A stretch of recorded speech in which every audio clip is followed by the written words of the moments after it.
Hello students. So as in our previous video we have observed the cells of onion peel, right?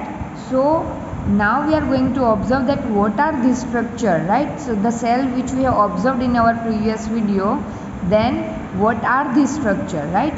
So these structures look similar to each other, right? If you are going to observe the figure of the onion cell, then you will observe that they are look similar to each other. Together they form a big structure like an onion bulb. ये सभी cells अगर साथ में observe करें, then it will form a big structure, that is the onion bulb. We find from this activity that onion bulb of different sizes have similar small structures visible under a microscope.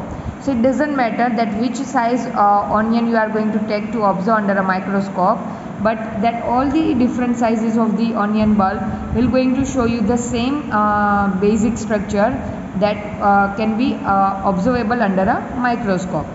The cells of the onion peel will all look the same regardless of the size of the onion they came from. That doesn't matter कि कौन सी size का आपने onion लिया था onion cell को observe करने के लिए, that doesn't matter. So these small structures that we see are the basic building units of the onion bulb. These structures are called cells. Not only onion but all living organisms that we observe around are made up of these cells. So whatever the living organisms you are observing around you, that all the living organisms are made up of the basic and structural unit that we are calling cell, right? Okay. So these small structures that we see are the basic building units of the onion bulb. These structures are called cells, and cells word first of all described by the Robert Hooke, as we already seen. Not only onion but all the living organisms that we observe around us, that all the living organisms are made up of the cell. However, there are also single cells that live on their own, right? Now the invention of magnifying lenses led to the discovery of microscopic world, right?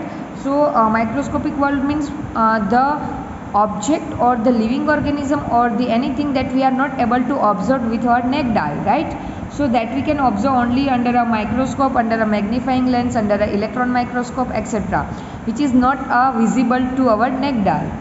So it is now known that a single cell may constitute a whole organism, as in amoeba, then after Chlamydomonas, Paramecium and bacteria. These organisms are called unicellular organisms. Uni means single, right? So this organism is made up of only a single cell. Its whole body is made up of a single cell. So that is the reason it is considered as the unicellular organism. So the example of the unicellular organisms are, as we have discussed, amoeba, Chlamydomonas, Paramecium, bacteria. These all can be considered as the unicellular organism.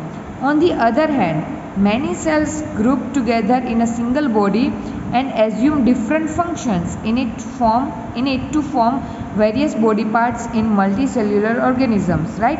Now we can take the example of multicellular organism is ourselves. We are a multicellular organisms because we are having a different kinds of cells present in our body which make together tissues, and tissues to make together body parts, right? जैसे कि if we are going to take the example, then cardiac muscles or cardiac cells, right, which function is to pump the heart, right? So like this way the different body parts will having the different kinds of cells which will having a different or a particular kind of function. So that kind of organisms can be considered as the multicellular organism, such as some fungi, plants and animals. These are the multicellular organisms, right? Okay. Now every multicellular organism has come from a single cell. How? So cells divided to produce cell of their own kind, and all cells thus come from pre-existing cells, and that is the reason we can consider that cell is a basic structural and functional unit of any organisms. You have studied in 8th standard that to prepare any building, first of all you will require bricks. All the bricks together make a wall together make a room, and all the rooms together make a building, right? So what we can say, the basic unit for the building is bricks, exactly same way in our body, cells are the basic and structural units, because cells together make tissues, tissues together makes organ, organ together make organ system, and organ system together make whole body, right? So like that way we can say that cell is the basic structural and functional unit of any living organism, right?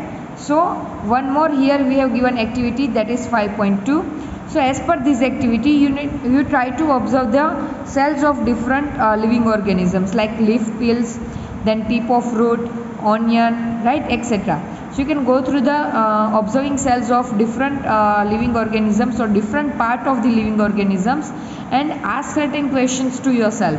That the questions are: do all cells look alike in terms of shape and size? Then do all cells look alike in structure? Could we find differences among cells? And what are the similarities could we find? So answer of these all the questions we can go through this figure. If you are going to understand this figure, we can able to answer above the questions. So some organisms can also have cells different kinds. It means we can say that all the cells are not look like, and they are different in shape and size, right? So we can go through it like this is the muscle cell, this is the blood cell, nerve cell, ovum, then bone cells, sperm, fat cells, right? So you can see all the cells are having a different shape and size. And what are the similarities that could have? That they all are the basic structural and functional unit of any of the living organism, right? So these are certain types of the cell we have given over here.